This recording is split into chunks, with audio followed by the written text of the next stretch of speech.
Primetime Sports with Scott Alexander is underwritten by Task Performance. Crescent City Steakhouse, a true neighborhood restaurant operated by the Vojkovic family since 1934, is the oldest steakhouse in the city of New Orleans. Serving only hand-cut, prime-aged, corn-fed beef for over 80 years, Crescent City Steakhouse has become a dining destination for both die-hard locals and adventurous travelers who seek traditional, timeless New Orleans cuisine. Crescent City Steakhouse, 1001 North Broad, on the corner of St. Philip, in the heart of New Orleans.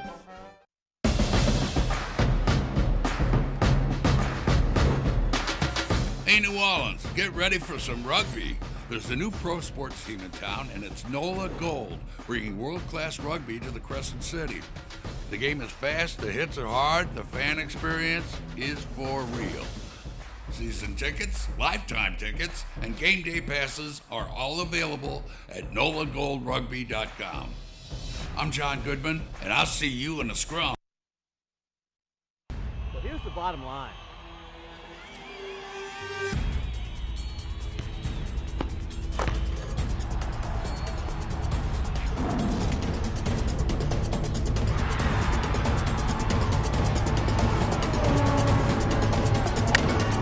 Well, it's funny that you say that.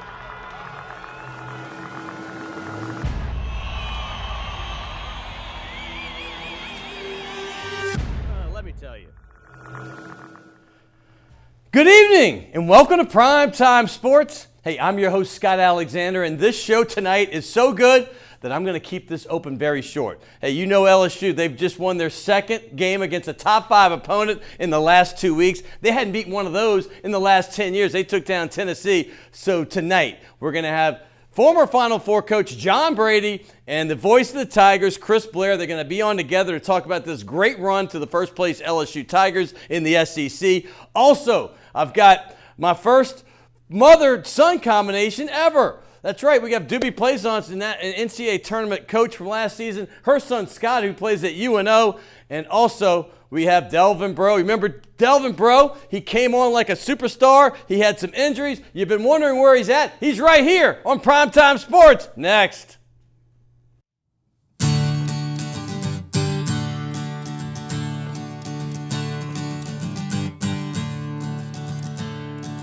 Love is a burning thing, and it leaves a powerful ring,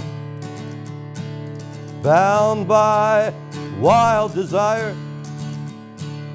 I fell into a ring of fire.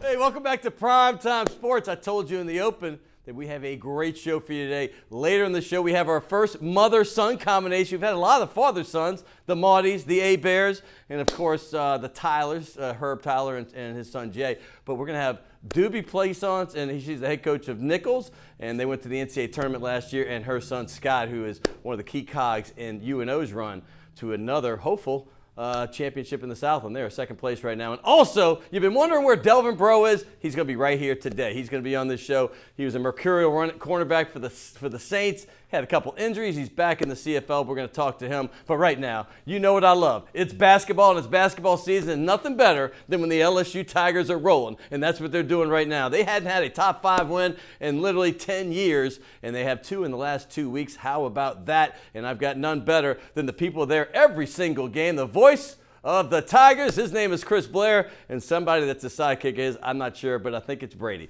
Hey, what is up, my friend? How are you, Chris? Good to see you, man. John Brady, what's up? How you doing? Nice meeting you. I love it. I love it. How you doing, my friend? I'm doing good. Life good? Life's wonderful. Yeah, really good. Yeah, it's exciting, man. I mean, as you talked about, I mean, this is one of those historic seasons. I mean, we keep talking about what's happening, you know, and it's like it hasn't happened since this year, 10 years, 15 years. So when you have a season like that, you know, things are going pretty well. This is your 4th baseball season. I mean, you just started baseball, the #1 Tigers, #2 in other polls. In your 3rd basketball season, what's been the difference this year besides the obvious, and that's winning? Well, I mean, number one, just the excitement and the buzz. I mean, you know, it's my time at LSU, whenever it got to a weekend, even a midweek game at baseball, I mean, there's just a sense that it's game day. And it's that way now for basketball. So now you got the two seasons intersecting. There's a buzz around campus all the time because you've got Tuesday night baseball, Wednesday night baseball, Tuesday or Wednesday night basketball, and then as we saw this past weekend, LSU at home for 3 games at the Box, and number 5 Tennessee coming in. They're camping out. They're lining up outside the Maravich Center, and what an atmosphere. You're making me tired just listening to it all because you've got to actually call the game, use those wonderful pipes you got. What happens when you have, I think I already know, but what happens for the normal fan when you have a baseball and a basketball game that intersect? Well, you mean at the same time or on the same day? Well, yeah. If it's the same time, we've got a great group of people that work with me. Then I stick with the sport I start with. That's kind of my rule, and that's kind of been the rule I think at LSU for a long time that Jim followed. So right now we're in the thick of this race with basketball. So my number one priority is with Will Wade and the basketball team.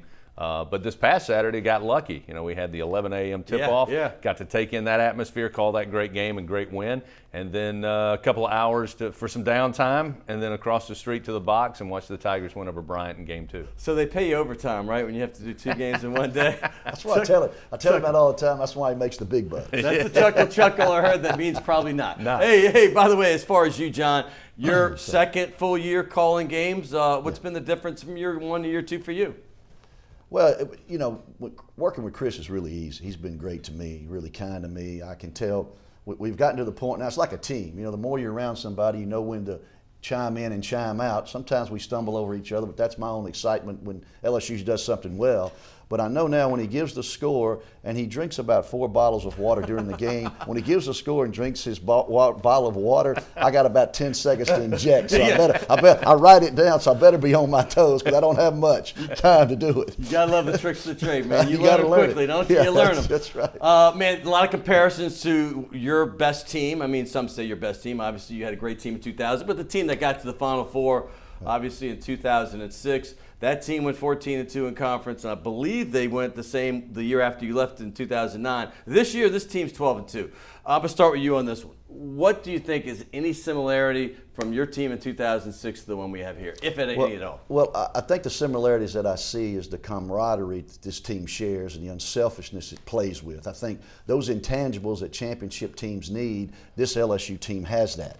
The difference is our team gave up 63 or 63 points a game. LSU gives up 74 or 5 or whatever the number. They scored at 82. We scored at like 72. So the difference is the style of play. They're a little more open. They're a little more free in the open court. We were a little more restrictive. I've said this before, this LSU team is probably more fun to watch because people are entertained by offense. Right. I was on the other end of the spectrum a little bit, so that's the biggest difference. But both teams have what championship teams need: unselfishness, a care and concern for one another, the ability to get along and handle adversity and still find ways to win games. See, I can read between the lines. When you say that team was a little more restrictive, I got it.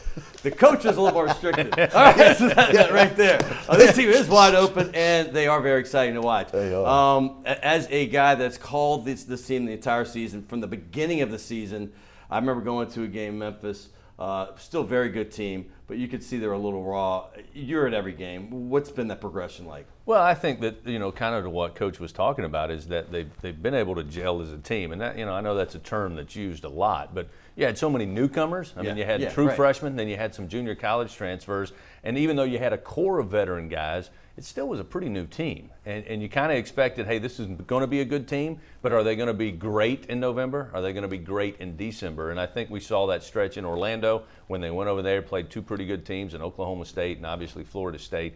I think they learned a lot about who they were, and where they wanted to go. And that's why I give a lot of credit to Coach Will Wade and his staff, because they got a lot of information in those 2 games. Yeah. And then lost the game at Houston, and then started on that 10-game win streak with a pretty good win in Vegas over St. Mary's. And that's the moment you started to see this team, go to the unselfish play, guys happy to see other guys score and have big nights. And I think the other key, Scott, is the fact that, there have been so many games this year, go back to the Tennessee win, where if you knew who the heroes were going to be going into the game, I don't think you would have guessed them because you've got two guys that have been pretty consistent, but there have been games this year where other guys have stepped up, and without them, you don't get a W. There's no doubt. I mean, first thing I see a picture of Emmett Williams right there of the Kentucky game. Without him, there's no chance. But I'm going to bring up somebody to you. You wouldn't know it by this Tennessee game because it seemed like they got, towards the end, almost every big rebound they wanted to. But this LSU team has really improved in rebounding. That's been one of their strengths. And I think one of the unsung heroes, and I know people that follow basketball know how important he is, but Kavell Bigby Williams, the way he protects the rim a little bit, you need a guy like that. People realize, and you're the king of this when you coach, possessions are important. So when you don't give them extra possessions by giving up an offensive rebound, it matters, doesn't it, Coach? Yeah, I don't know if I was a king of anything, but but you know, Bigby Williams is one of those guys that all successful championship teams needs. He doesn't try to do things he can't do. He knows his role. He fulfills that role. He runs the floor as good as anybody in the league for a big guy. He scores baskets where he can score baskets from, close in around the goal. He makes enough free throws to make himself viable in that regard. So he's just a great player to have. He's unselfish.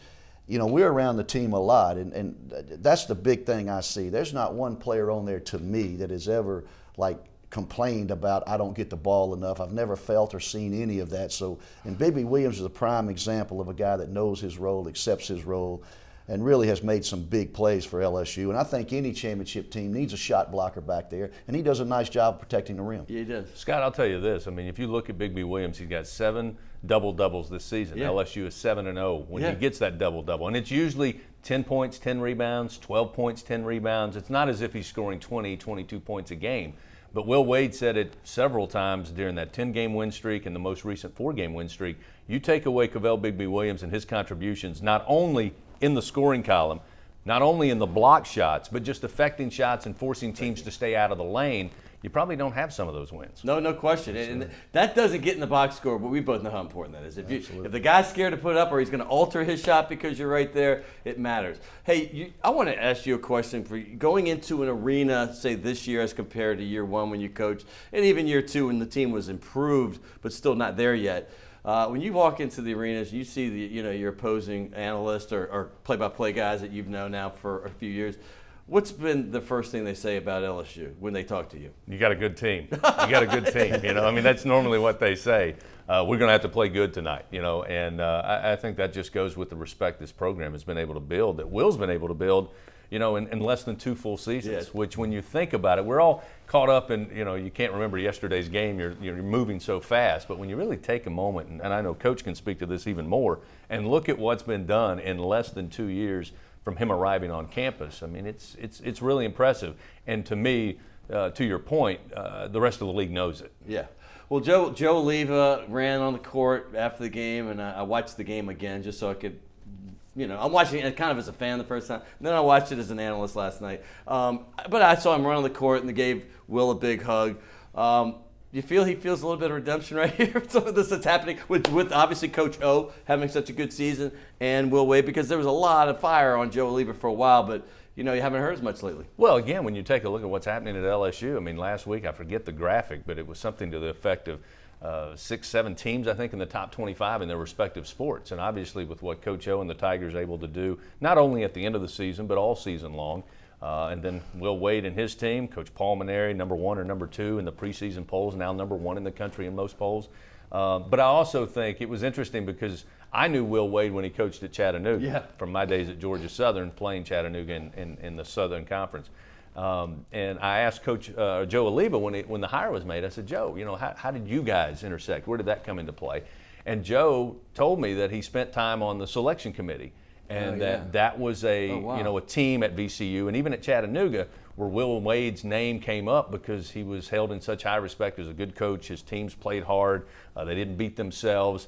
And he always found some really good talent. So I find it interesting and no surprise to me that Joe is extremely happy, not only for LSU, but I think for Will and the success they've had this year and certainly culminating in the win against the Volunteers. Will's a young guy. He's 36. Obviously, you had some fairly recent new success when you got to LSU. Third year, you guys were ranked high all year with Shomile Swift. You got to the Sweet 16, probably a team that might have even gone further talent-wise. But the fact is what's it going to take to LSU, and I'm talking to you because you know what it takes. What's it going to take for LSU to keep a guy like Will, who's so young and he's going to be such a dynamic, coveted coach? See, I get a little perturbs me a little bit for people to say that. You know, it's like thinking negative. Let's don't even worry about all that. I don't think Will Wade's looking to go anywhere. All that talk about we need to keep him. I don't think he's looking to do anything like that, and I think that's negative thinking. Let's enjoy the run, and I don't think he would leave for anything, maybe a Carolina or something like that, but those jobs are a little difficult to get from time to time. So I think LSU is one of the top 15, 20 jobs in the country. I think the pay is where it needs to be now to make him competitive with anybody around. I think he's seeing now what the fan base can do and what they can provide for him from a support standpoint. So I don't know if there's many better places to coach right now than LSU in basketball, the way they have built this thing. Tremont Waters and Skylar Mays, really, you talked about a lot of new players coming in. They're really the only guys from last year that contributed at all. How's that been, because I haven't talked to you since the season even started, how's that been, them complimenting the new guys and vice versa? Well, I think, number one, the improvement Skylar Mays made, and he'd be the first to tell you, from last year to this year is a major jump. And again, that goes to the development that Coach Will Wade and his staff do. And Skylar, I think, is very comfortable where he is with his game. Tremont Waters is a little more interesting story to me because I think John would agree. You know, last year he had to carry the team. I mean, he had to score 20, 22, 25 points if they hoped to win. Right. He single-handedly won a bunch of games for them last year. This year I think it took him a little time, and again, to his credit, it wasn't because he didn't want to, but I think he had to get adjusted on when I needed to take over, when I need to facilitate to the other guys because they have the hot hand. Not because he's selfish. It was just mentally last year he had to do it. So, you know, when Coach Will Wade, you know, put him on the bench there for 2 or 3 games in the non-conference, he responded off the bench. And I remember John saying to me during those games, I like the way his body language and the way he's responding to this, because once he got on the floor, he didn't take a step back. He was still the Tremont we all knew. That quickly got him back into the starting lineup, and then he's had, 17 straight double-figure scoring games. So after that, 10 straight wins. When he took him out of the lineup, put him back in, we go on a 10-game winning streak. So it was a good move by Will Wade, and it was a good way that Tremont Waters handled being out of the starting lineup. And we talked about that on the air, and it all worked out. You know, that could have gone either way. Yes, it could have. But it turned out to be a positive thing for the team. The team jailed right after that. Coach, you've had some good big men, man. I mean, really good big men at LSU. Stromae Swift, obviously Brandon Bass, Big Baby, Tyrus Thomas. The list goes on and on. How's Naz Reid going from the beginning of his freshman year to where he is now? Well, he's improved, but he's a different type of player than those. Those guys are athletic guys, jump up over you and do things of that nature. Naz Reid is not that type of player. He's more of a skill big guy. Right, sure he's not a tremendous back to the basket guy. He needs a crease and an angle, but he certainly is a little more skilled in terms of passing the ball. He's a great interior passer. He can put it on the floor a little bit, shoots the three better than any of those guys that I had. So he's a different type of player. But I think, going to what Chris says, the improvement of LSU is a tribute to Will Wade. Naz Reid has improved. 2 or 3 of those other players have improved, Skylar Mays, and I think that's a sign of coaching development, and the team has gotten better over the course of the year, and I think that's the biggest thing I take from this team, or one of the biggest things I take from it. Coach, you remember that you mentioned the word perturbed earlier, and I'm going to say this because the thing that perturbs me most, I'm going to take it back to 27 years, 28 years, is they say, hey, Chris Jackson, Stanley, Shaq, this team didn't take. I said they were together 1 year. I said they had some injuries. They were together 1 year and defend them nonstop. And one of them was with Bobby Crimmins, who ended up beating them. And I said, Bobby, you might have beat us in 90, but hey, do you not remember when we took you out in 86? That was your favorite team with Mark Price and all that. Yeah. But point being is, like, this team, do we have any danger of this team not staying together? I mean, obviously you got guys that are pretty good. I'm not saying they're going to be high first-round picks because I don't think that's the case, but Naz Reid and obviously Tremont Waters first come to mind. But is there a chance this team can stay together? I'll start with you and go to you. Go. Well, you know, I'm not one to be privy to all that information, but I would assume from what I know, the experience I have, that it would be difficult for Tremont and Naz Reid to be back in an LSU uniform next year. That's just from my observation and what I hear and what I talk about. Now, in terms of coming from Will Wade or anybody that's connected with those 2 young men, I don't know that. But there's always a chance they may come back. But I think with what Tremont Waters went through last year, the progression he's made, I think the improvement of Naz Reid, I think that's something they want to do, is make that next jump. And if they feel comfortable with what's out there for them, since you asked me, I think they'll go. Again, I think it's more of a 50-50 for me, because I think again, to John's point, I think Naz Reid, again, just a very talented coming out of the prep ranks. He came here, and I think it took a little while to adjust to this game. And when you dominate in the high school level, and then you come and, the Houston game and the Florida State game and even the Oklahoma State game, you're not dominating it. He had to really get back to working. Finally, I'll say I like what the NBA and college is doing now, and it's what Tremont Waters did last year, where he went and worked out. Yeah. And it didn't cost him anything. Right. Just go test the waters Right. a little bit Right. and see where you stack up. So, I think I'll get a little more of a picture or of a feeling on it, because I expect several guys on this team probably to do the same thing. Whether or not they then decide after they see where they are to come back, maybe work on their skills at LSU a little bit more. So I'm still holding out hope, but just call me optimistic. Me too. I'm a former agent, so I'm always for the player. But I just miss the good old days when they stay 3 or 4 years. I just miss it. I'm sorry. It's easier on us because we know the numbers and right, names. right, We got to right. learn a whole new bunch. It's easier as the coach, too, to know who's coming back. Yeah, It's doesn't a it? tough spot to be in. Real quick, baseball. Obviously, number one. What's the outlook here? Well, I mean, the sky's the limit just because of the talent he has. I mean, the lineup, this may be the most power that Paul's had in the last, 2, 3, 4 seasons.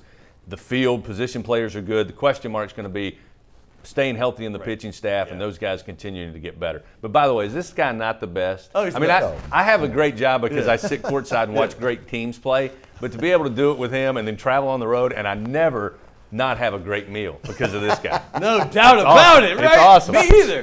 When y'all are off, I get to eat good. You need to come meet us out on the road because we'll have a good time. be NCAA great. tournament, for sure. It's going to be fun. There's the remaining schedule. You got Texas A&M tonight. Hey, by the way, you got a good thing it's an 8 o'clock game because you got to scurry back. You got an hour to get there. 8 o'clock right there. Right. And then you got Alabama and Florida on the road. Those won't be easy. Vanderbilt at home, that should be a win. But going forward, you think this team's got a shot? Well, I think I'm excited about the SEC tournament in Nashville because I think John said it many times this year. You've seen the bottom of the SEC over the coaching hires and the talent and the recruiting. They're starting to get closer together. You've always had the top 3, maybe even 4 season by season, but I think the middle and the bottom are starting to move. And I think, we've seen this year with scores, some surprising scores in conference play that once we get to Nashville, I think it's going to be an electric tournament. But to answer your question directly, I think this team has the weaponry, the coaches to make a big run in the NCAA. Yep, I've already gone way over my time, so I got to go. We got gifts. My producer's in my ear. It felt long. But anyway, here you go. I know you like black. That's yes. By the way, have you had Taz Performance yet? No. Feel that thing. No, I'm telling you what, this is, very soft. to me, they're soft. They're unbelievable. I feel like your whole closet's filled up with these because you've been such a frequent guest. Because I like you more, Chris. I'm going to give you a little more on this Yes, one. thank you. John Thank just, you. he's a, I collect these. They fill in this. And by the way, rugby. I know y'all love rugby, right? I'm going to give you each one of these. 3 and 1, first place right now. Well, actually, I think. Hey, you got enough pool? You can get me field side. I'd love to see it right. VIP for you. Yeah, I want to see this. VIP. The problem is you work every Saturday. We got a problem there. When do y'all? We usually play on Saturdays. Yep, Saturday afternoon. But you know what? If you have a game where you get a rain out, we don't rain out in rugby. And you get the tent where you're underneath, so you're good. We'll get you hooked up. Hey, man, this is going to be a big show. I told you. My man, Delvin Breaux, is coming up next. And don't forget the Plaisance. They're right after that. Right here on Primetime Sports.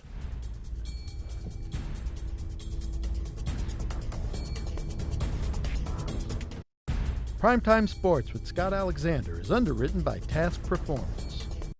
The owners of the Delachey's Wine Bar on St. Charles Avenue have opened up their newest creation uptown on Maple Street called Chez Delachey, a new local wine bistro featuring a larger menu of small and large plates, a brighter atmosphere, and full table service. Additionally, patrons can enjoy a large patio out front as well as an extensive wine list offering selections from around the world. It's Chez Delachey, 7708 Maple Street between Carrollton and Broadway.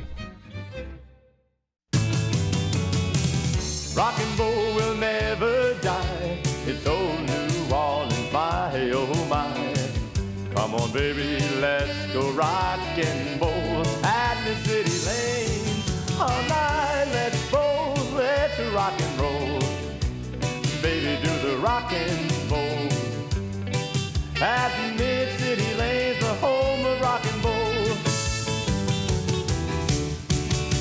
Embracing New Orleans soul with style. and fashion wear from NOLAshirts.com. Show off your love for one of America's unique cities with shirts, belts, and hats in a variety of colors and styles. NOLAshirts.com proudly celebrates the culture and embodies the spirit and determination of people from the Crescent City. The tradition lives on at NOLAshirts.com.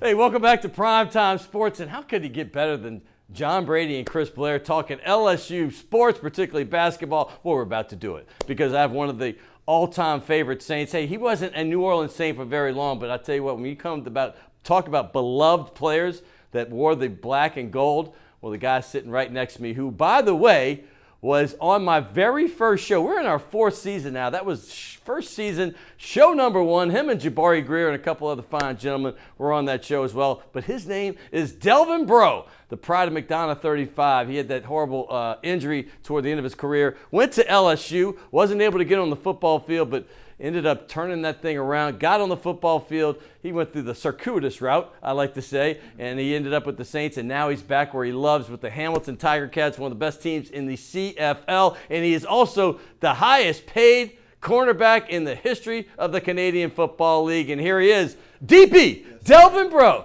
What's up, my man? Good. How you been, bro? Great, man. Doing great. You're always one of the smiling guys, in the locker room. You never know what you're going to get when you're a reporter or somebody in the media, but Delvin was always there smiling, giving everybody the interview they were hoping to get. Yeah, man. I looked at it as an opportunity. Always great to put a smile on people's faces, and that's just what it was for me. And like I said, I was just always excited for the opportunity. I mean, I've had about 158 shows in between the show you were on, the very first one, and now we're in a different studio. So thank you for being part of that very initial show, my man. No problem. Anytime.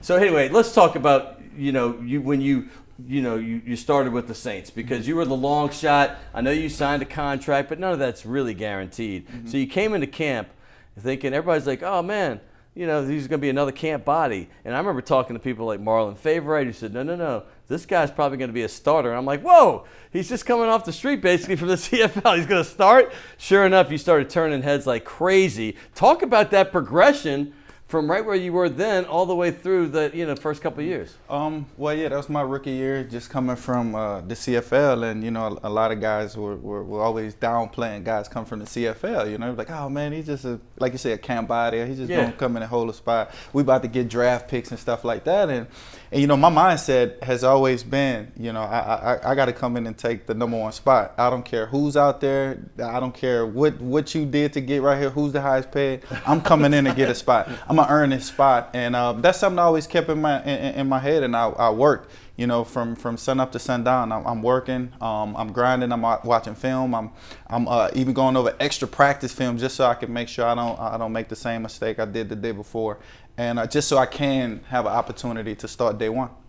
I tell you what, I'll never forget this. I'm standing with Bobby Hebert. He was just on the show a couple weeks ago, and we're watching, and he's got his notebook out, and I look over, and you making play after play. This is like the first, not even training camp. It wasn't even mini camp. Yeah, it was mini camp. But you're making play after play, and he's like, who's this guy right here? He's just looking him up, and he goes, who's Delvin Breaux? And I said, that's the guy Marlon Favorite was telling me about. I mean, your progression just went boom, and all of a sudden you get to training camp in West Virginia, and all of a sudden I'm hearing veterans talk about you being one of the toughest cornerbacks they've ever played against, guys that were free agents that had been around the league for a while. Mm-hmm.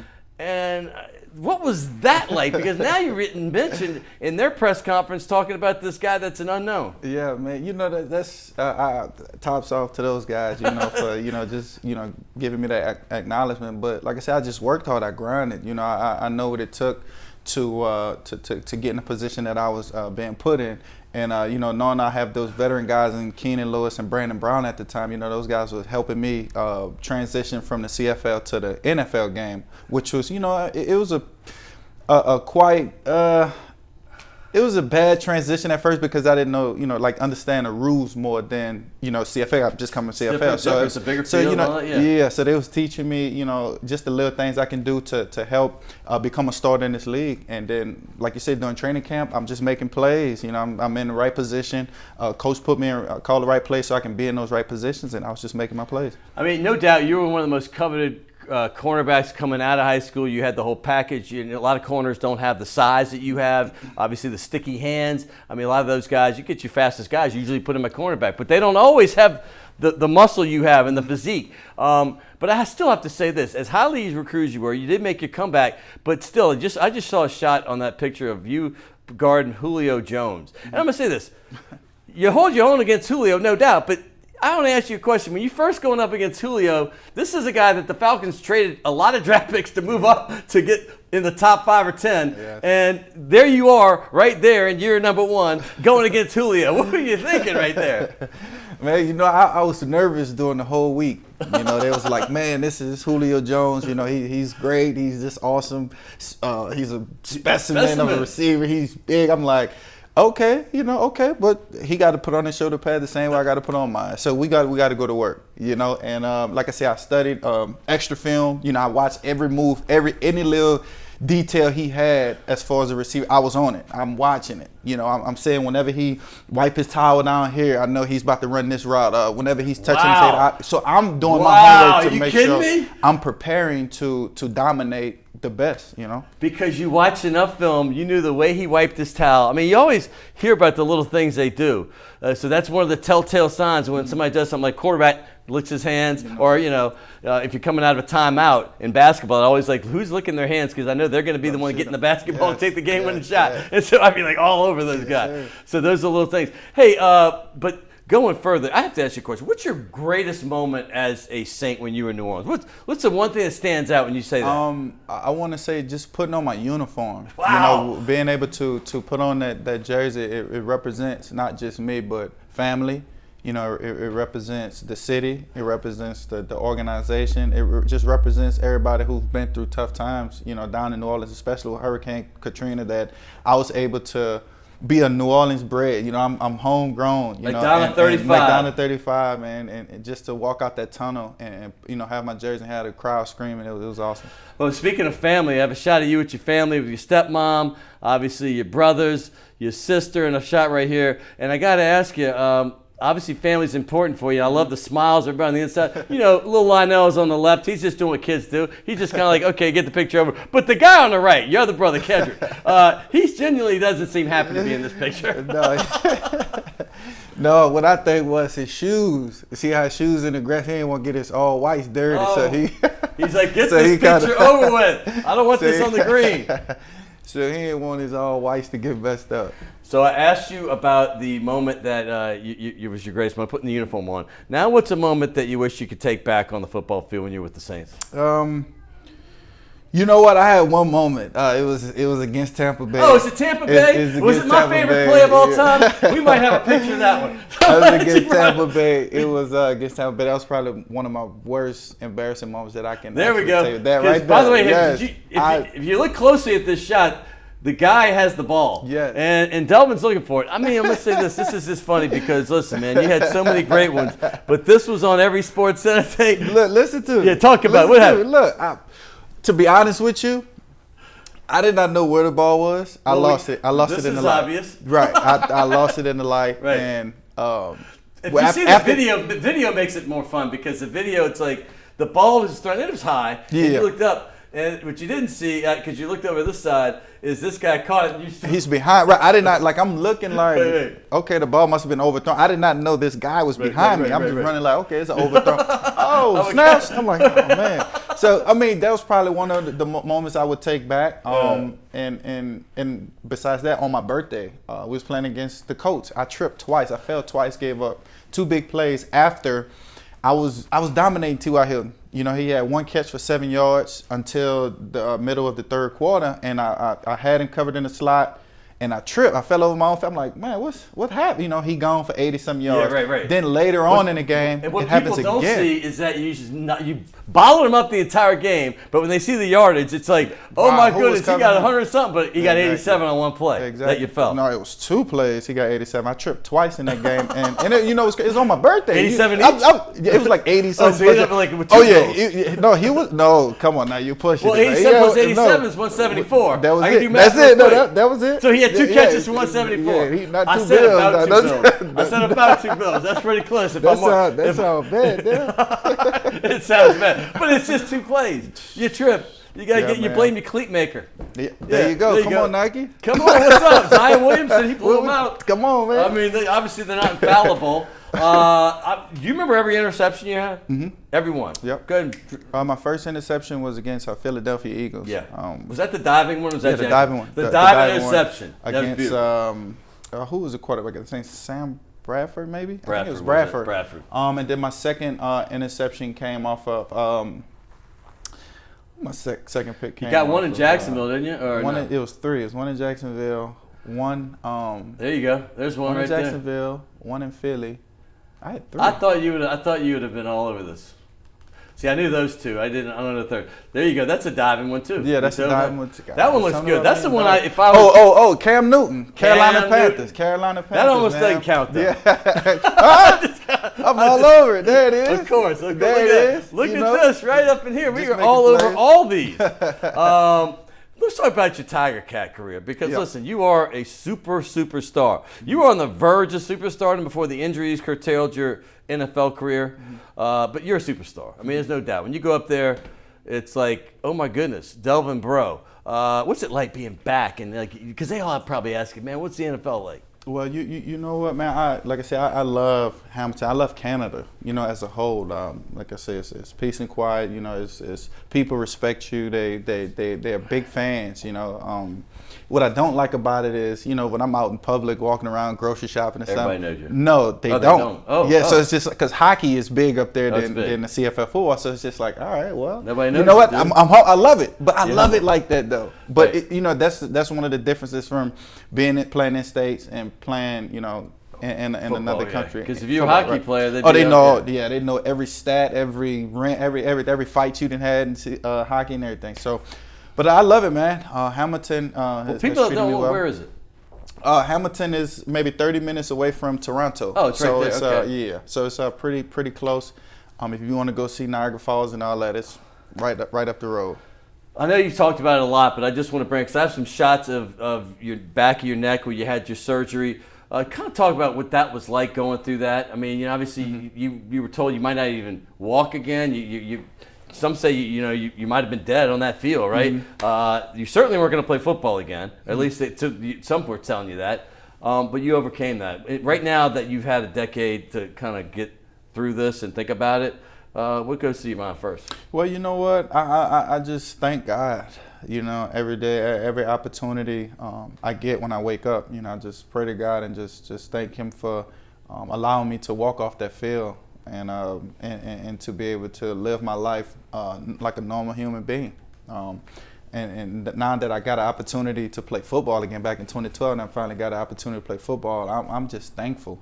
You know, like I said, I'm not perfect, but I'm close. You know what I'm saying? Like I try every day to be perfect because God, you know, didn't have me back here for a reason. He asked me on this platform to where I can, you know, be something, but I don't know what it is. And I know my injury is motivating and having people, you know, just motivating people in general, you know, to who've come from injuries and told no and not gonna do this again and not gonna do that again. No, don't believe it. I've seen a guy who did it, who broke their neck, should have been dead, but I see a guy who's doing it. So that gives motivation and determination to other people. I gotta ask you, I wasn't gonna bring this up, but now that you're talking about an injury, you're kind of been the poster boy for what happened with the Saints and the injury you had that was diagnosed wrong, and you're not in the NFL anymore. I mean, I gotta ask you, what does that feel like right now? Well, you know, it's awesome, man. You know, I love it actually. Yes, you know, everybody wanted an opportunity to play in the league, but I had my opportunity. You know, I was up there 3 years. Unfortunately, the injuries happened. But man, look, I'm blessed. There's I no still bitterness at all? Nothing. I'm blessed. I'm able to still play most. football. I'm still able to do what I love. Right. At the end of the day, and I still can. I can get a statue built in Canada, best defensive player. So I still have an opportunity and a platform to show that, I'm just blessed. So this part of the season, you're off, but when does the season start for you for people that want to check out some Canadian football when it starts? Yeah, our season starts in June. We report middle of May for training camp. Our season starts in June, and we roll from June to November, the Grey Cup. So what's Delvin Breaux doing until then?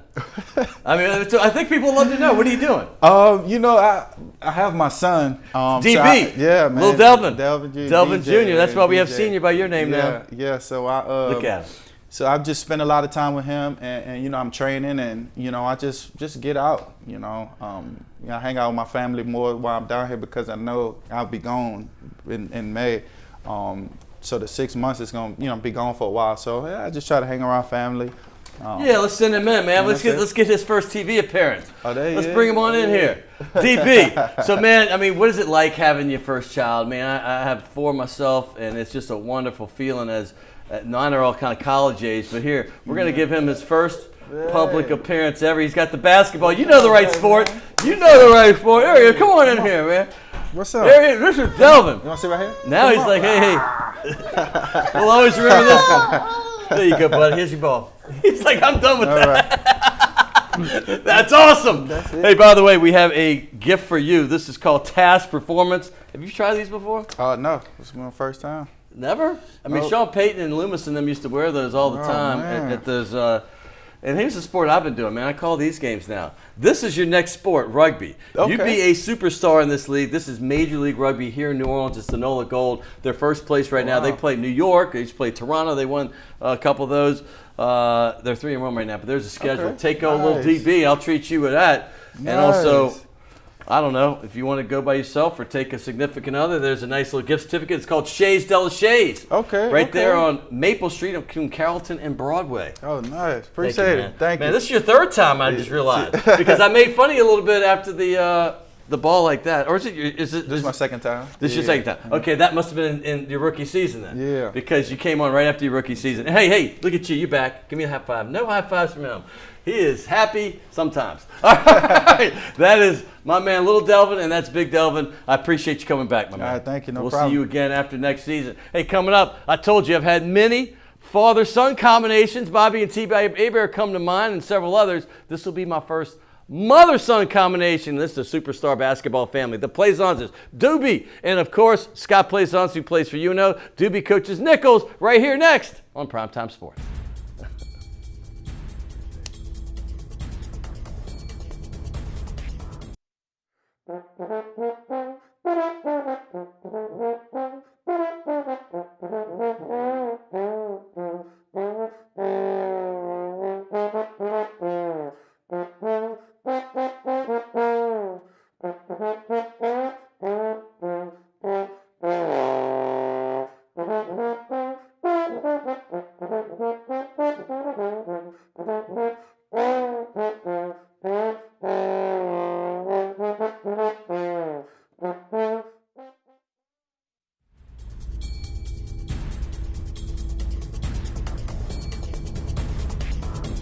Hey, welcome back to Primetime Sports, and like I said earlier, I love this segment coming up because we've had the A-Bears. We've even had Bobby and T-Bob come on twice together. We've had the Maudis, obviously Rich Maudie, one of the greatest Saints of all time. Michael Maudie played for the Saints. Their father-son, they came on together, and we had Herb Tyler, the great LSU quarterback from the 90s, and his son Jay, who plays at Stanford. But this is my first mother-son combination. You've heard about the Mannings, the first family of football in New Orleans. Well, this is the Plaisance. It's the first family of basketball in New Orleans, and here they are, Mom, Doobie Plaisance. Yeah. What's up, darling? It's all happening. And my man Scott Plaisance. How are you? How's it going? Let's start with Mom. Listen, man, last year you go to the NCAA tournament, but you came from Loyola. I want people to remember this because Loyola was starting to kick some butt. I think you're in the Hall of Fame at Loyola right now, but y'all were about to go on the precipice of something giant, maybe even win a national championship. Yes. Then you go to a place that had never had a winning season at Nichols, and then it's hard to start. And then you get like we win just a couple games, a couple more, and a couple more. You're like thinking, did I make the right decision here? What were your thoughts going through this whole thing? Well, I've always been in a place that, my ambition was to always be the best I can be in that moment. And I always like to feel challenged. And although I did have that challenge at Loyola, because you're right, I really felt like that next year we were going to win that national championship. But when Nicholls State came calling and the challenges, and it's really what Nicholls State had not done, which intrigued me. Never had a winning season. Right. It was the lowest RPI in the country at the time, so on and so forth. And I just love a challenge, and I knew what could happen at Nicholls, and I saw the vision, and I believed in it, and I had the faith that it would happen, and so we sit here today. Well, we put a thing up, that was from like 2015 when you were the coach of the year in the conference, but last year you got to the NCAA tournament. I mean, obviously the first time in Nicholls history, but what was that like going up there and being in the NCAA Big Dance? Well, first of all, and I always start, I give all the glory to God, and I was so humbled. And I don't know if it really hit me as we speak today, like what really happened. But all my years of following basketball, March Madness, men and women, I am telling you, now I know why they call it madness. It was crazy. Yeah, isn't it? You're going, and the next thing you know, oh, it's tip off. It's like, oh, what's just happened here? Isn't it nuts? Because I've done it with Tim crazy. Brando. I was, he called games and he went to the Sweet 16 every year, and so it's like 8 teams, and I don't know if the women's exactly the same, but you have hour practice, and we would interview each of those, and it's just a whirlwind. Were you able to enjoy it, though? I really was, and the main thing was to see my players and my former players, because as you well know, when you win something like that, there's so many moving parts that contribute to that, and obviously, those kids were amazing, but it's the former players, too, that paved the way for those kids to see the vision. And it was just to see those kids on that stage, on that platform, using it well, not intimidated by our draw or anything like that. We were just going to go out there and be the best version of ourselves. And they call me Coach Mom.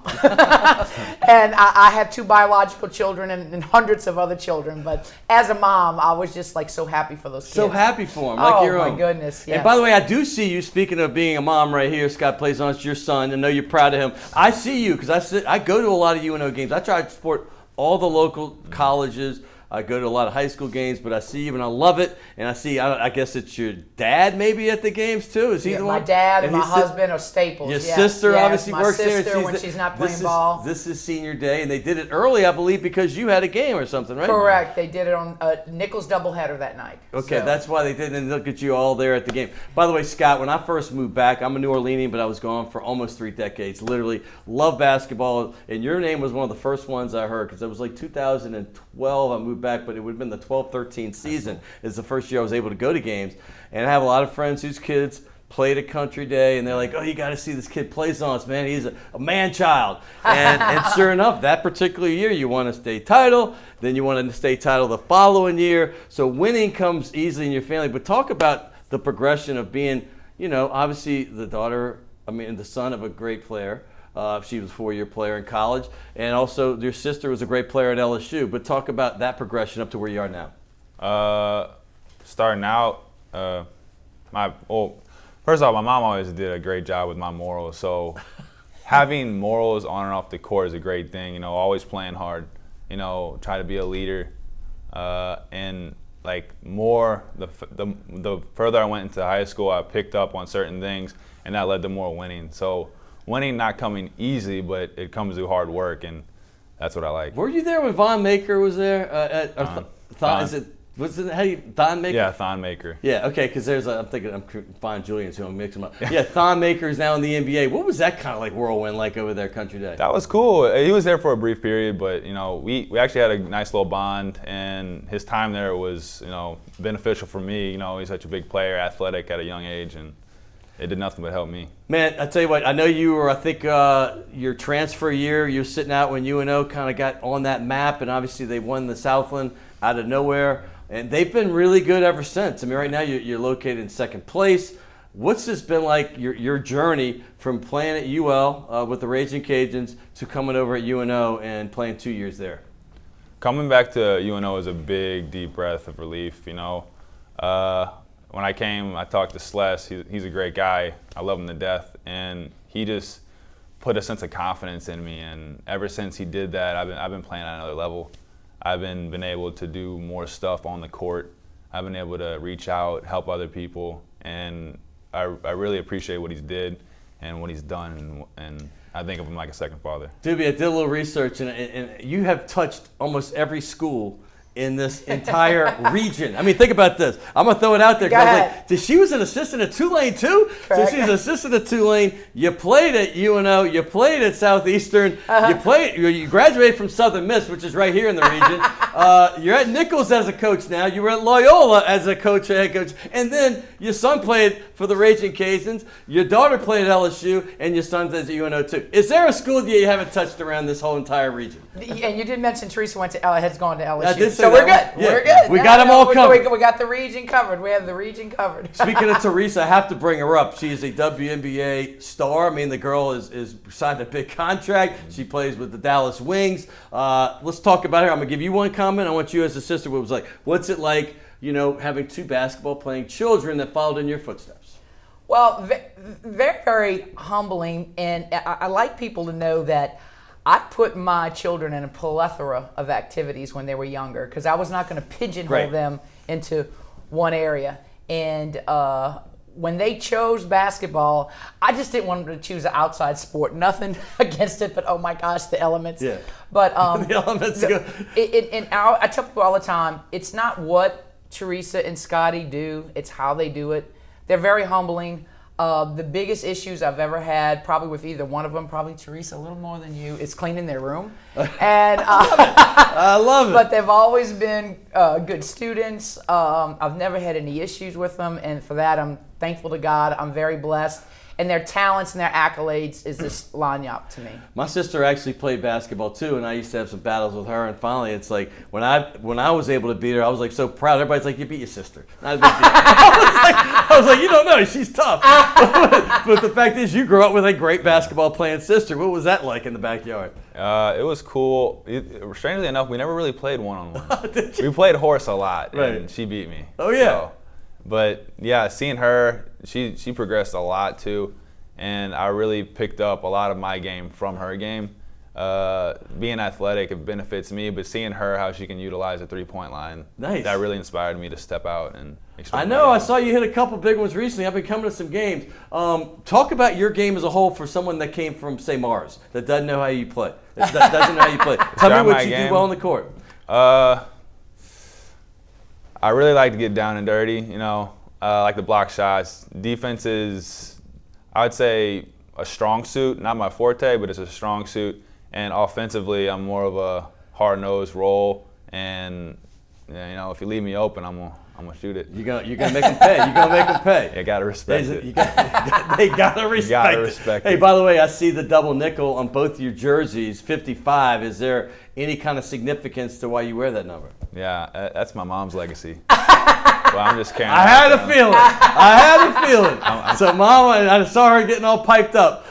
So, talk about that. How does that make you feel? They are honoring you by wearing your number. Well, it means a lot. And during the recruiting process for both Scotty and Teresa, the coaches a lot of times would be like, "Is 55 going to be a deal breaker?" I said it possibly could be. But exactly. Having said that, I really was a softball player. I played a lot of softball, and I didn't really start playing basketball till my junior year in high school. Wow, so when I started playing basketball and I played AAU, what number do you want? I said, well, what's the biggest number on the court? And they said 55. I said, well, then give me 55. In basketball, did you happen to play for, did you play dominoes at all? Yes, I did. Did you really? Yes, I did. Oh, my God. At that time, it was the only game in town. The domino was a good friend. Joey Favalora, who is my godfather. Okay. And listen, that whole thing, I used to practice with them all the time. Kim Mulkey, Janice Lawrence, that whole group. Yeah, I was on that team. Okay, so I was on that team. You used to practice at Tulane then all the time. Yeah, all the time. I know. Yeah. This is all coming back. My mind's exploding right here. You have a great player, by the way, who kind of reminds me of your daughter. All-time leading scorer at Nichols. Her name's Cassidy Barrios. Just tell us about how great it has been to coach her. Well, it's a coach's, it's players like Cassidy that make you look better. And again, I'm repeating this word, but this is how I feel all the time. I just feel so humbled. Cassidy was one that, when I tell you, her work ethic, her commitment, her want to do for everybody else is why Cassidy is so great right now. I mean, that's why, across the board, her stat sheet reads, like a record-breaking player that she is. But she's an incredible person to coach, a credible person to work for, and I'm so blessed she chose Nichols, and Nichols has never been the same in a great way since she stepped on campus, and we're going to be taking a hit once she goes on to her next journey. Any chance to play in the league?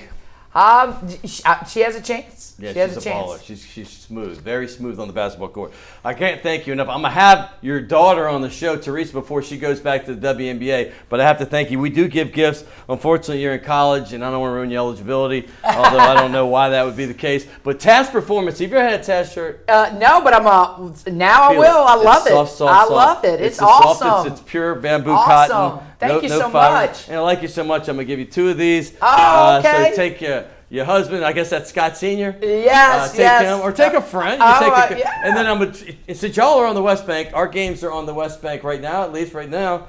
And this is they built a stadium for Shaw, and it's right there. But Major League Rugby is the new thing in town, and it's kicking butt. Thank you get so you out to a game much. Saturday. Once the season's over for you, you got to get over there, okay? Can't wait, Scott. Dude, thank you so Plaisance. much. You're the best. Thank you so much, Scott.